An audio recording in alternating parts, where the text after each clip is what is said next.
Coming up in this Race the World 10-year anniversary special, I struggled to decide which of the many complimentary hats to wear. After being starstruck by the lanky explorer's appearance, the coach driver to the race gets lost going to the desert. And I experienced my first mirage. It's pretty incredible. I've just spotted a vegan ice cream van.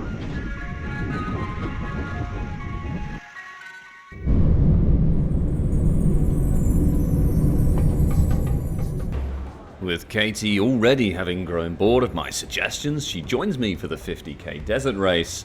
The epic journey of travel had begun. 15 hours from Eastbourne to the door of the desert. Having trialled my new hack in carrying extra weight on the plane due to the 8kg hand luggage limit with Tunisia, we landed in the capital of Tunis and headed south for 9 hours into the city of Tozeur.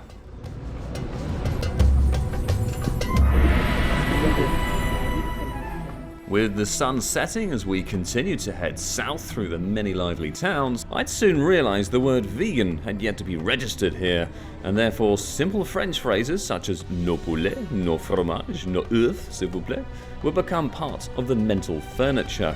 And after locating a mega bowl of salad thanks to the locals, complete with figs, we were eventually in the right place and ready for rest.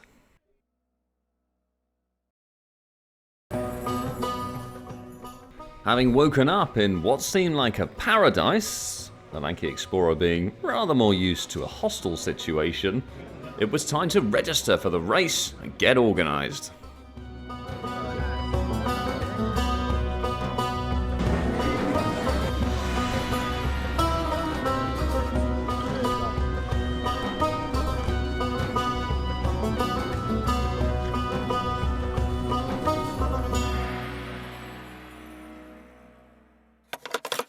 Okay, so just been to registration. I just wanted to walk you through the spectrum of gifts. It's a little bit different to last race, in which it was all sort of QR code.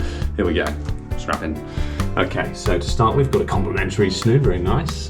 2 bottles of water to keep us topped up, of course. Why have one hat when you can have 2?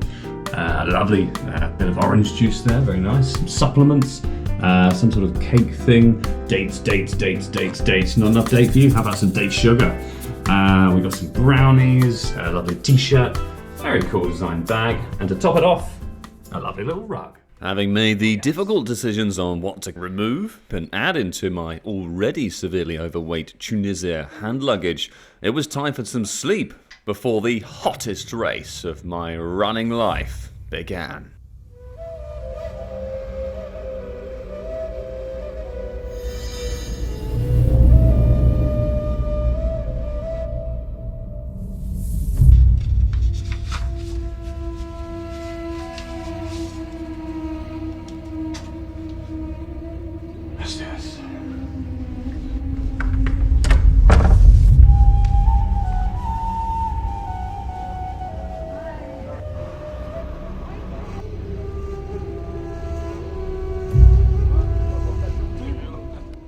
With the presence of the lanky explorer now known to the Tunisian authorities, we were guided into the desert via a police convoy. That is, until the coach driver got lost. But after some helpful locals redirected us incorrectly, and a second helpful local redirected us correctly, we'd finally landed in the desert. As I stepped foot in the desert for the first time in over a decade, the cool air surprised me as I scouted the race HQ for all the usual key aspects. The bag drop, start line, and of course, those poor toilets. Despite the favourable weather, it was 5:30 in the morning, and with the Sahara receiving less than 1 inch of rain a year, the comfort of these cool conditions was soon to end. And with the gear check complete, the 100k runners headed off into the abyss as the sun began to rise for my Arabic introduction to desert racing. 2 minutes pour le départ. 2 minutes.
and with a smooth, strong 5k start, this was always going to be a difficult race to formulate a game plan. Was it best to start quick, hoping to eat up the mileage whilst the sun was tame? Or, as I often opt for, do I spread my energy, hoping that my early conservation will aid a strong finish?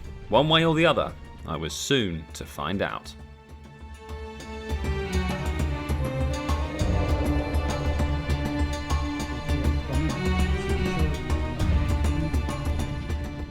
Interestingly, we'd be running often below sea level, so oxygen was at an all-time high, and with summertime still in full flow, the Djerid lake was completely dried up, leaving a gigantic salt pan for much of the area. Although it was ultimately a desert, the landscape was constantly changing at this early stage. I'm not quite sure what happened to Google Earth here, but yes, I can confirm plenty of sand, some incredible mountains, and with the morning waking up, the sun was becoming increasingly potent. Now, I have to say, this part of the race was a real slice of nostalgia for me.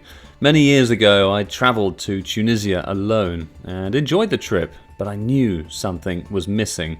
10 years later, I'd completed over 40 foreign races, and En Jemel, neck of the camel in English, was somewhere I'd visited all those years ago. Little did I know I'd be back in this capacity. So let's take a look at the map. Though lacking any settlements, it might interest you to know the Sahara is mostly made of rock. 70% in fact. But don't worry, there was plenty of sand to come. And maybe even a mirage. Okay, I don't know if you can hear me, rather windy, but it's pretty incredible. I've just spotted a vegan ice cream van in the desert. I mean, what are the odds, seriously? I'll just point to it so you can see. Incredible, can't wait to get there. Oh shit, where's that?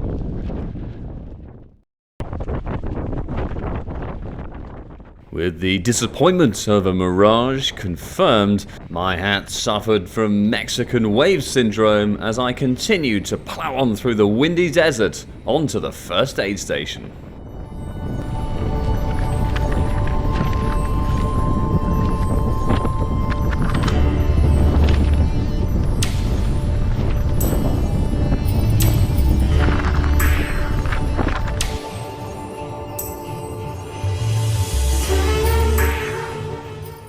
Approaching the first aid station, my heart began to flutter at the prospect of what might be on offer on the food front.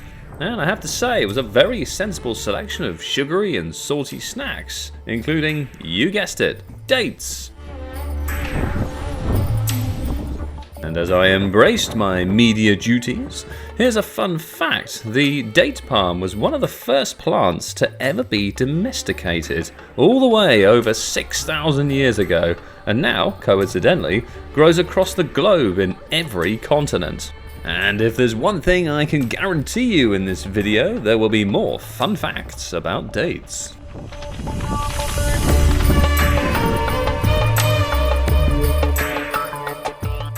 There's no doubt the temperature was becoming more and more uncomfortable and at quite a pace. And I was hoping today would not be the day in which the Sahara broke its record temperature of 136 degrees Fahrenheit. Or for sensible people, 58 degrees Celsius.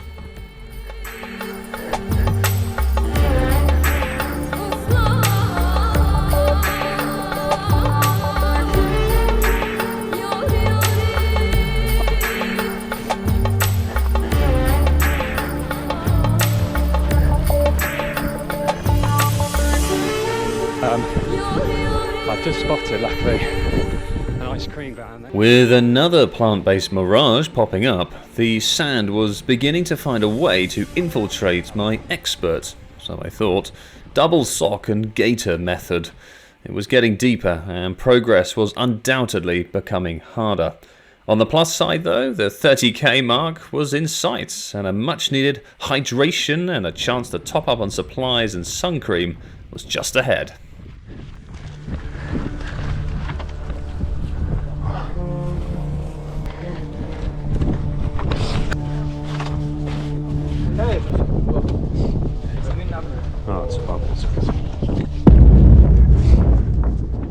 As I got back to the sandy surface, I embraced another Oscar-winning performance.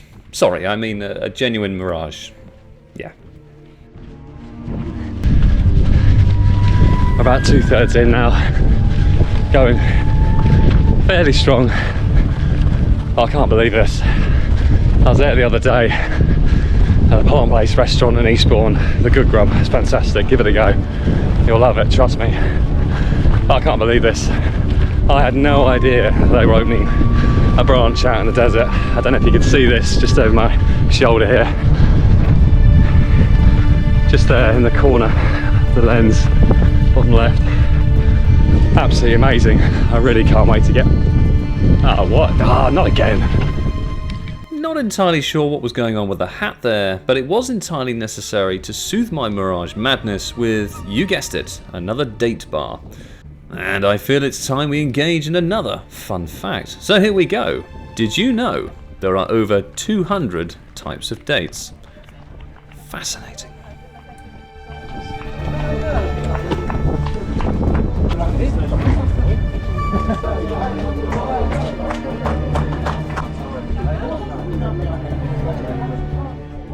Okay, so back to the race, and with my legs having been cleaned, pressed and steamed by the spray man, over 30k had been done in the desert, but the temperature was approaching peak heat.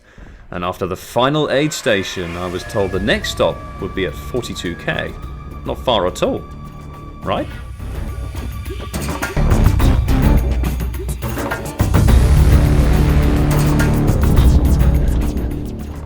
As the race courses split, it's hard not to continuously mention the raw desert fieriness, but it was honestly alarming how quickly I could feel okay to absolutely drained in seconds. You expect to sweat and to notice it on your arms and legs, but there's so little moisture in the air, you're dry as a bone and very much at the mercy of the sun.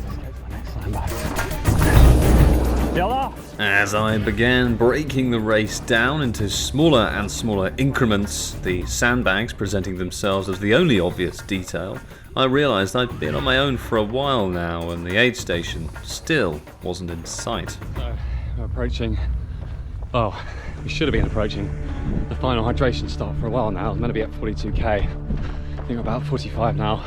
It's been extremely hot. There's just no wind anymore. There's nobody here. I'm literally just naming the sandbags at the moment, which is the markers, by the way. It's, yeah, very tough. Looking forward to seeing a tent.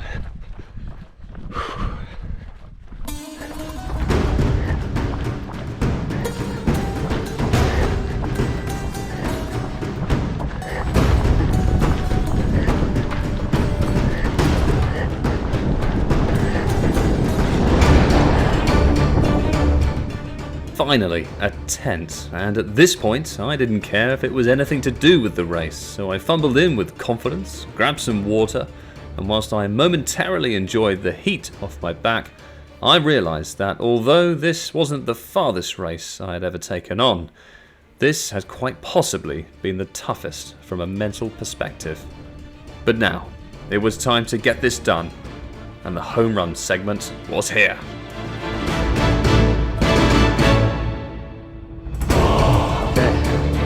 Merci beaucoup.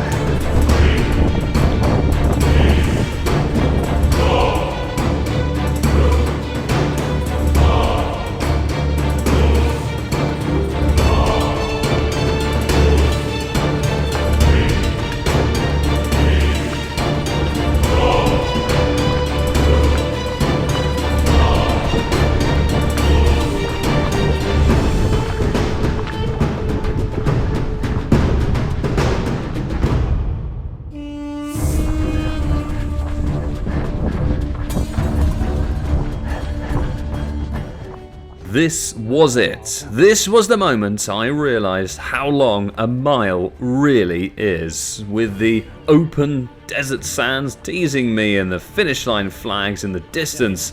I pushed on as hard as I could in the burning conditions one last time.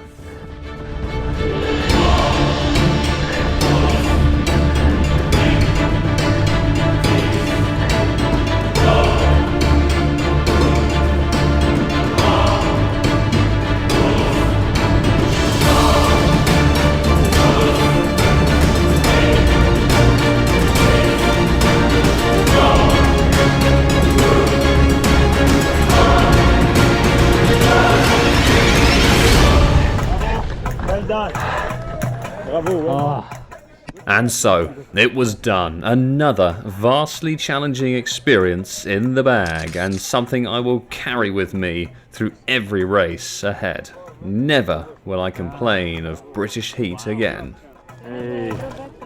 Taking what might be the most satisfying sitting down process of my life, I then did some strange made-up yoga moves and found out I'd secured first Brit in the 50k race. I'd never been one for the heat, but now I feel I may be back for more. By the way, if you're wondering what my favourite part post-race is, it's definitely this, especially after this one. Oh.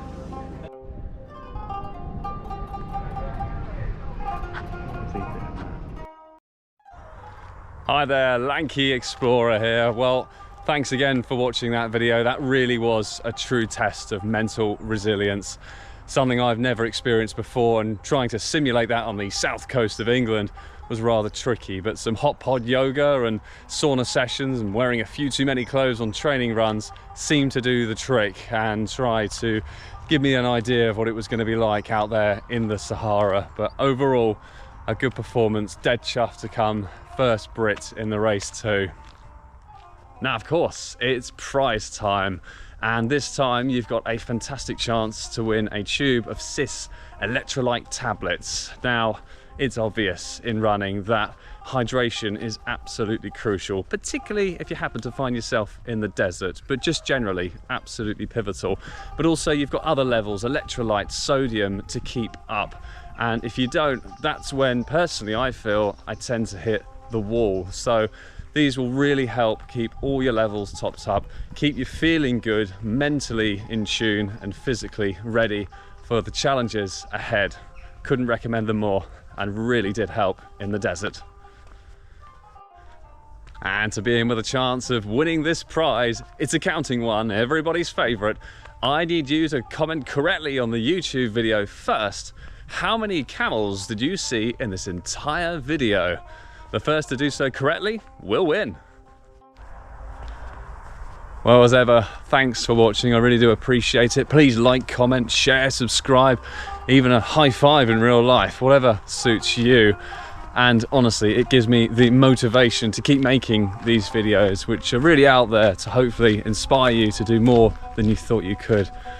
And of course, there's one more part to this incredible 10-year anniversary of Race the World. It's the jungle. I'll catch you for the next one. God, isn't that annoying when you think you've counted them all up?